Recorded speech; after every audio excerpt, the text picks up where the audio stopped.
We went flying through the border crossing without stopping. And we weren't planning to show passports or anything like that. There were border guards there with guns and rifles, and you just blew right by them, chasing that balloon. It got pretty far into Mexico. I had visions of landing up in some jail in Tijuana or someplace like that.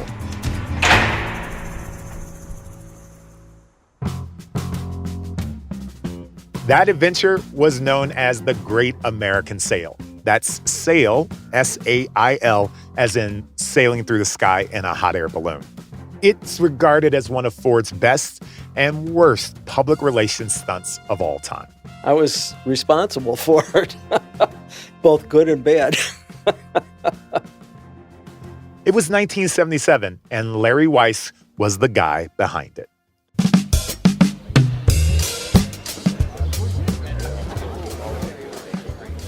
The idea was to set a continental Guinness Book of World Records hot air balloon trip in terms of speed. I want you to imagine this. The balloon was shaped like a giant light bulb, and the flame inside made it light up. And it was tied to Ford's slogan, Ford has a better idea. The balloon was like a light bulb coming on over someone's head. And it was our job to follow that balloon, track it, and be ready to scoop him up. So, it's streaking across the sky, and you're limited to highways and trails and fields and desert territory. Rough terrain is exactly why the chase team was driving a couple of Broncos. They were the preeminent off-road vehicle of the time. Drifting into Mexico was just one of the unexpected detours they took. The one misfortune was that nobody bothered to tell Mr. Ford what was going on. That would be Henry Ford, II, who was at the time chairman of the board. And he picked up the newspaper and saw a story about the Ford cross-country balloon sale. And he was not too happy that he hadn't been informed of that. So at that point, there was a blanket thrown over any further publicity that could be generated. Now that should have been it right there. I mean, when the guy whose name is on the side of the building says, shut down your little PR event, you shut it down, right? No, we didn't stop the trip. No, we kept going. But we stopped arranging interviews at dealerships along the way, cut off communications with the Associated Press. It became an exercise in persistence. Despite the obstacles, they kept pushing forward. We crossed through a section of Mississippi, and there were some bootleggers who started shooting at the balloon because they thought we were the feds. Spying on their moonshine operations. The balloon passed by safely, eventually landing in Florida, more or less as planned. It landed in Daytona Beach at the start of the Daytona 500 race. And they even notched a new world record.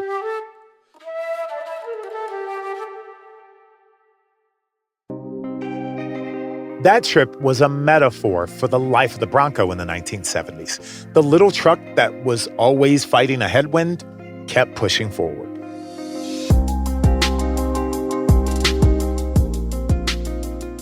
I'm Sonari Glenton, and this is Bring Back Bronco, The Untold Story.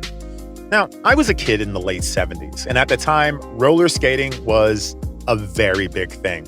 And not, your cool roller blades that are inline. Those came a lot later. I'm talking the clunky ones, bowling shoes with 4 big wheels bolted to the bottom. That's how we look smooth.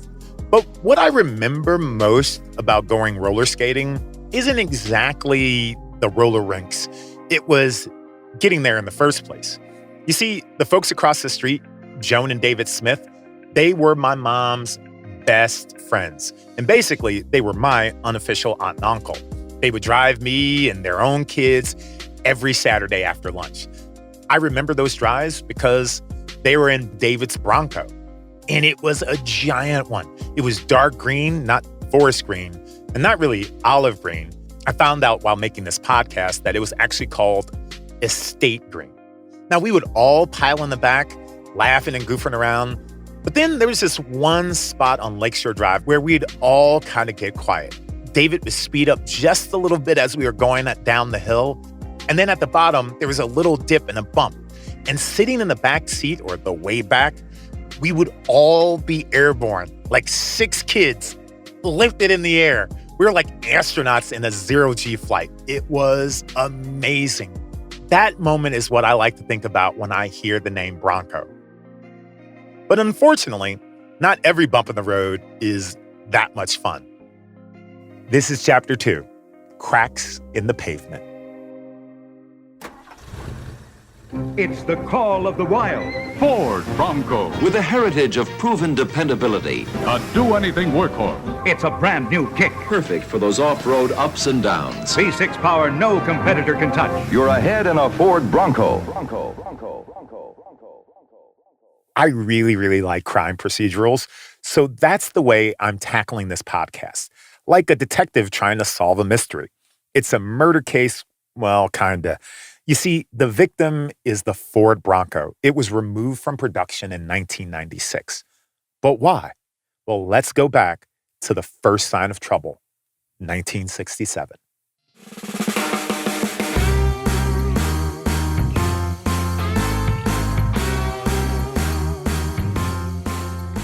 Okay, when you think about the top 10 songs of 1967, for me, 2 titles jump out.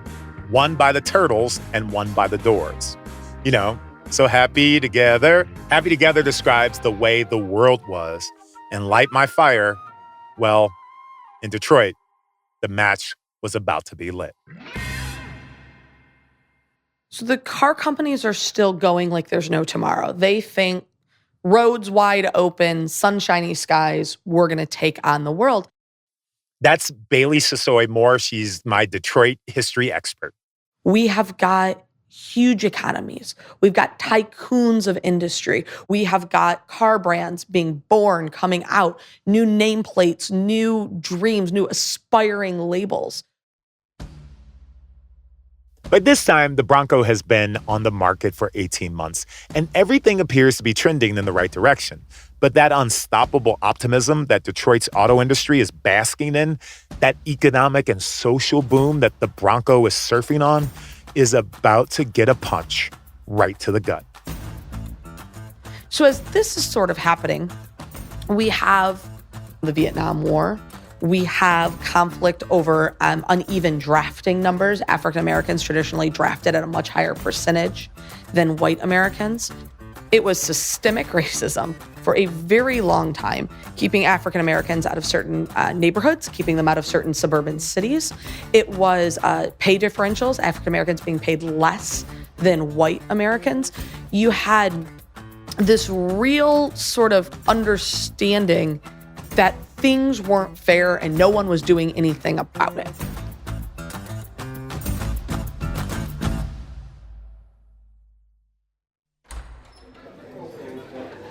Then came the early morning hours of Sunday, July 23rd, 1967. Detroit police raided an after-hours bar on 12th Street. Now, they expected to find a handful of late-night drunks, but 2 local boys had just returned from the Vietnam War that day, and the place was packed with more than 80 people celebrating. The police decided to arrest everyone.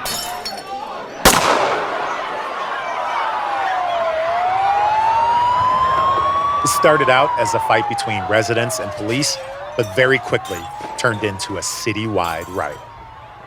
A curfew was imposed, the sale of alcohol was banned, and the National Guard was called in.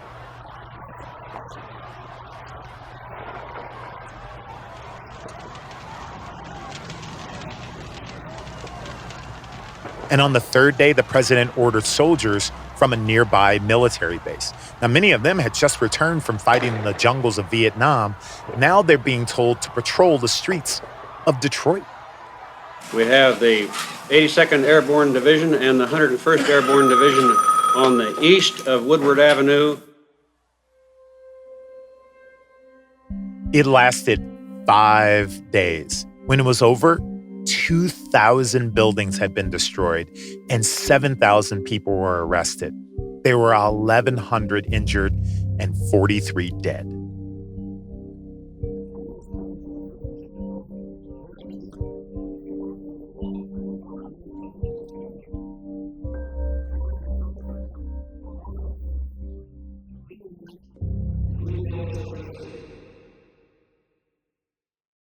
But they didn't unite. They just left. Well, not everyone, just the middle-class whites. The 12th Street riots jump-started a social phenomenon known as white flight. White flight really speaks to the fact that between 1965 and 1985, the city of Detroit flips. It goes from being about 15% Black to being, by 1985, 70% Black. In 1968 alone, 80,000 people moved from downtown to the suburbs. And suddenly the population in the suburbs is bigger than the population in the city. Without the taxes to support the schools, and the problem becomes endemic because if you can't get your kids a good education, you're going to move somewhere you can. And with you goes your tax dollars, which means the kids left in the city, their education is getting worse. It was the start of a cycle that ripped the heart from Detroit. Less than a decade removed from being one of the greatest cities in the world, it was now a burnt-out shell. So there's your history lesson. So now what does that have to do with the Bronco? Well, this.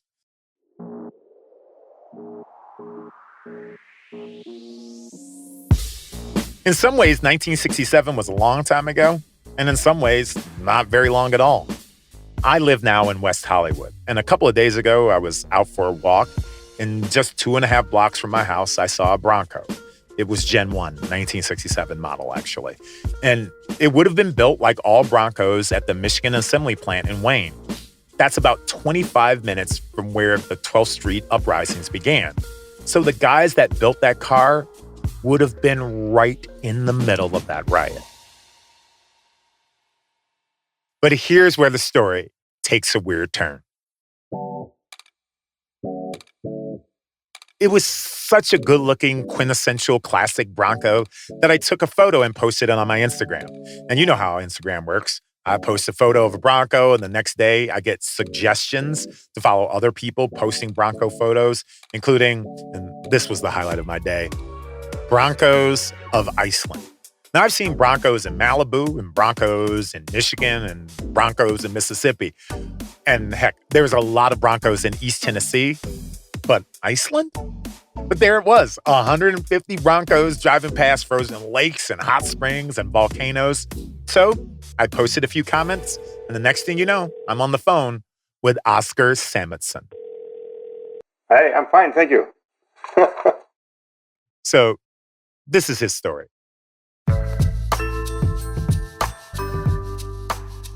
It started a few years ago. I started joining all these Facebook groups and seeing the community that surrounds the early Bronco in the US. And it kind of woke me up to let them know that in Iceland we have thousands of Broncos.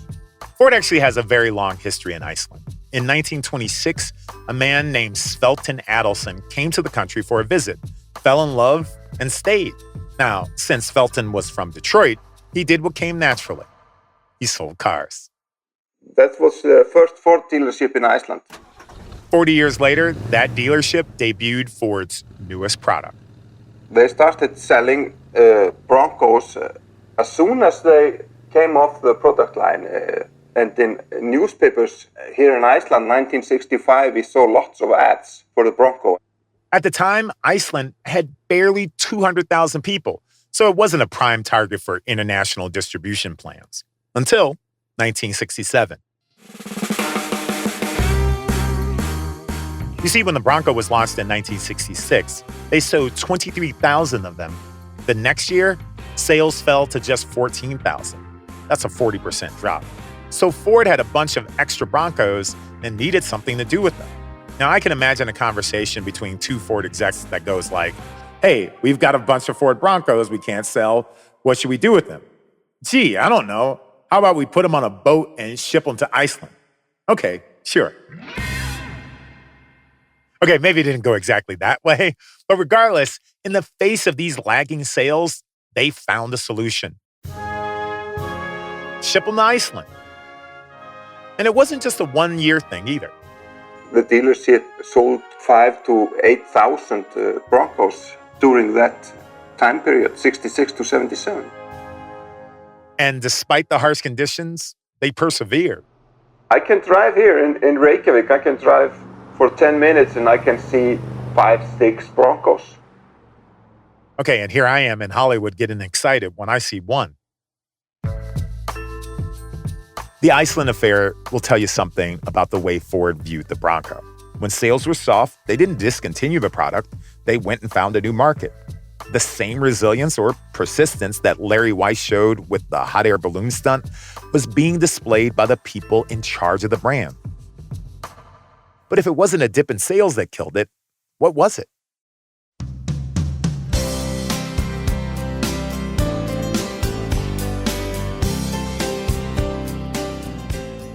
Around the same time that those first Broncos were landing in Reykjavik, a young engineer named George Peterson was just graduating from college. Yeah, I joined Ford in 1966 as a co-op engineering student from Florida State University. My first supervisor was named Paul Axelrad, and he had been one of the lead engineers in the development of the first generation Bronco. Paul Axelrad, if you remember, was the guy who was knocked unconscious during field testing because the international scout he was in rolled down the side of a hill. So I got assigned to some small Bronco projects right at the beginning. You know, that was kind of a disappointment. I said, trucks? You know, I don't want to go to trucks. I want to go to cars and work on the Mustang and things like that. And even within trucks, Bronco was at the tail end of the pecking order, an underdog even in its own house. Well, in financial terms, I'd call it an asterisk. It really wasn't a high visibility product. It was built on what I would call a stub line at the Michigan truck plant. These vehicles were kind of just pushed around on skids as they were assembling them by hand. It was an uninspiring start to his career, and then even that got interrupted. I was drafted in 1970. After his tour of duty in Vietnam, he returned to Ford in 1972 to a slightly different role. Instead of design engineering, he was assigned to advanced engineering. Trying to come up with new ideas and new concepts in the truck universe that that might be able to resonate and generate some sales. It was a much more freewheeling sort of place. I love that phrase. It was a freewheeling sort of place. Freewheeling perfectly describes the culture that Bronco was launched in, but the country was changing, and not in a good way for a rough and tumble truck. So safety regulations were coming in the early 70s, and emissions regulations were starting in the early 70s. Engineering was trying to figure out how to get the emissions down, get the emissions under control, but they're trying to do things with throttle body fuel injected. They're trying to do things with different kind of catalytic converters that you're having to make the engines cleaner and cleaner. So they had to sacrifice horsepower in order to meet the emissions requirements of the time. The horsepower went down, drivability was poor. Vehicles were stalling in the middle of intersections. I mean, it was not a happy time, believe me. I think it's going to end with everybody changing their habits. Just start working now, otherwise we won't have time. We're going to be out of oil within a few years. It was announced today that gasless Sundays will go into effect as of next month. Those emission regulations that George was struggling with, those were set in response to something way bigger, an outside event that Ford could definitely not control, the OPEC oil crisis. We're in an energy crisis now and will be for some time to come. All we can do is face it, recognize it, and meet the challenges it poses. Ours is a crisis characterized. In 1970, the average American here in the American Midwest in Detroit was paying about 35 cents a gallon. That's Bailey Sasoy Moore again, our friendly neighborhood Detroit history expert. If you throw that in an inflation calculator, that's about $1.72 per gallon, today's money, 2020. By 1974, OPEC has shut down and embargoed oil to the UK, America, Canada, and 11 other countries. Remember Econ 101? When supplies go down, prices go up. So by 1974, we're up to 55 cents a gallon, or in today's money, $2.53 a gallon. But they still have to commute into work. They still have to get the kids to school. So that budget has to strain to support it. So you see people cutting their food expenses. You see people cutting their entertainment expenses. And you see the automotive companies start thinking, hold on. If gas isn't cheap, we have to start designing cars that are fuel efficient. And how is that affecting the car designs and things that are happening? Or does it at all? Oh my gosh, it affects it in massive ways. We start selling the economy car. And the economy car was not something anyone had previously aspired to. You drove an economy car because you had to, because you were broke. Now it's starting to become this symbol of, hey, we're on Team America. We're going to drive an economy car. The Bronco, in case you weren't sure, was not an economy car.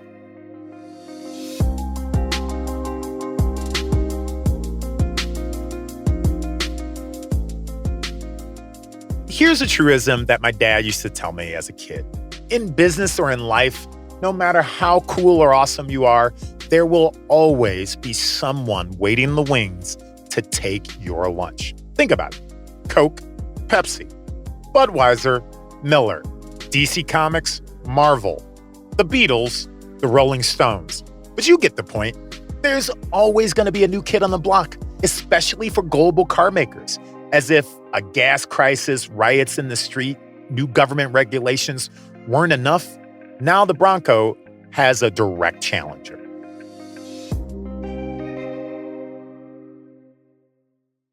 Ford changed the landscape in 1966 markedly. They coasted along for a number of years, and you started to see a few cracks in the veneer. That's Todd Zurcher. He wrote the book on Bronco.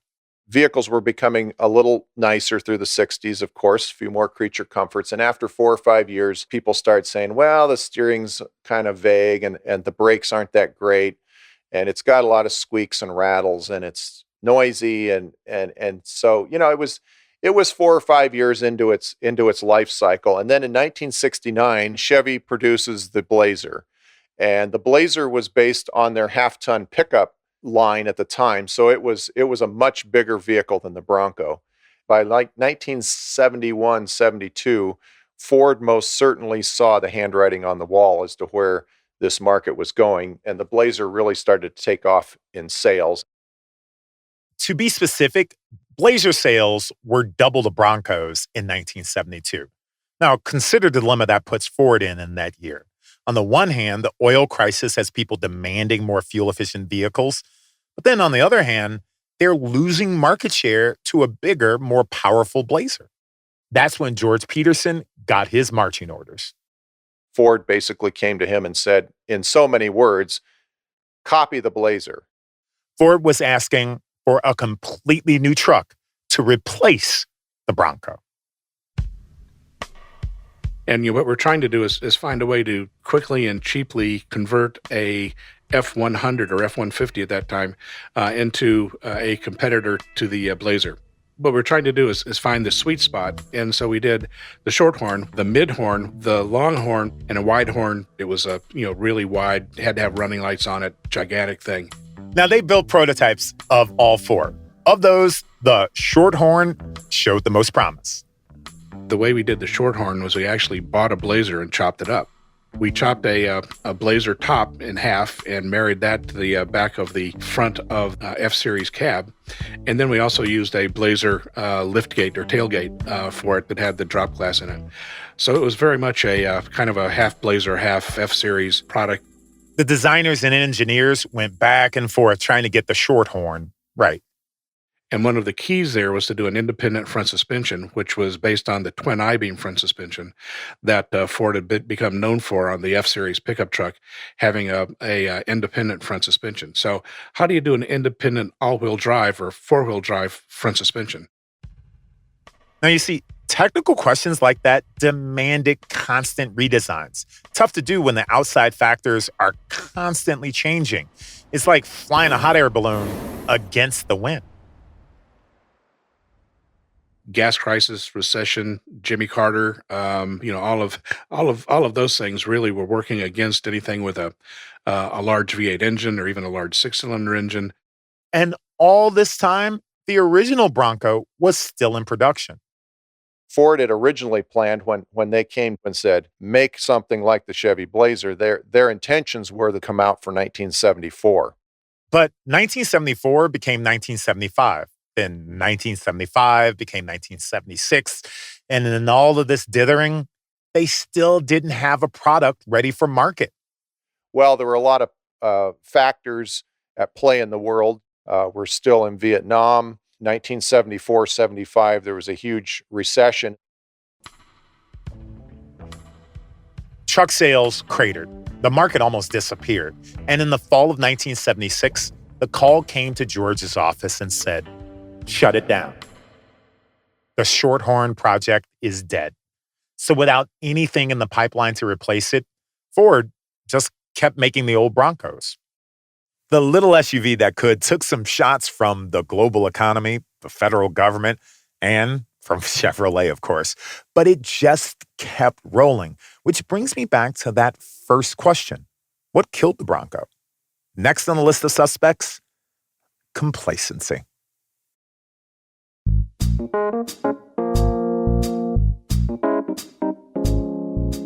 The Broncos being produced in the mid-1970s were virtually identical to the mid-1960s. Well, they're dribbling out a few little improvements, but nothing that showed a real commitment to the brand. For 1973, they added power steering, which they probably should have done 4 years earlier. They added an option of an automatic transmission, so you could finally get something behind the old 3-on-the-tree manual transmission that was pretty crude. Now, the sales never completely cratered, but they didn't spike either. And then they also introduced a luxury trim package where they added carpeting, more color, more chrome, some fancy stripes on the outside. They were putting some gingerbread or, a little bit of, to use the phrase, lipstick on a pig. When an automaker stops paying attention to a brand, it usually means it's on the way out. Until 1978.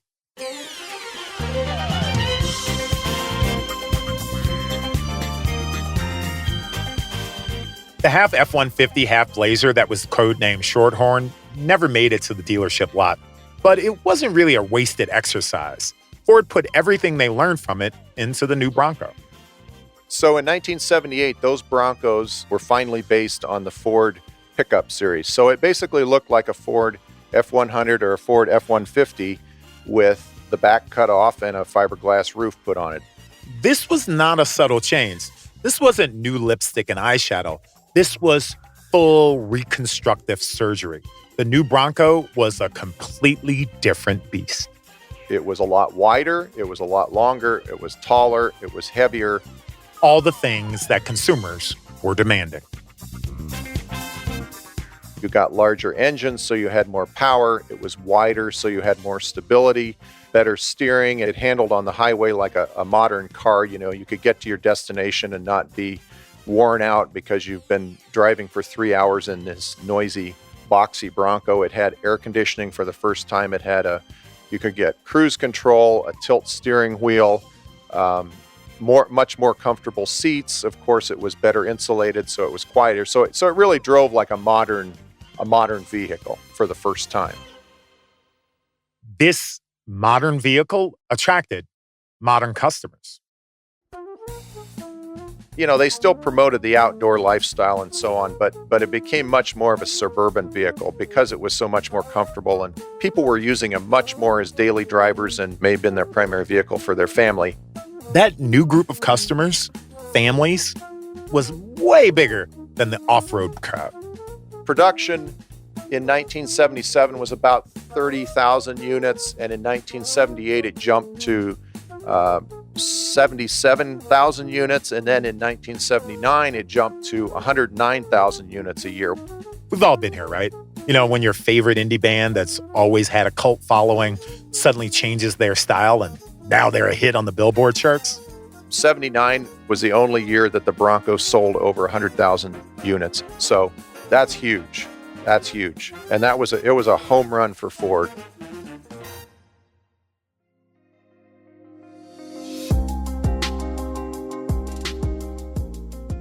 A decade and a half after its launch, the Bronco was a success on every level. They had finally built a rugged off-road vehicle you could also drive to the opera, and it was selling in record numbers. The question is, did it take too long to get there? Did those internal delays ultimately lead to the end of the Bronco?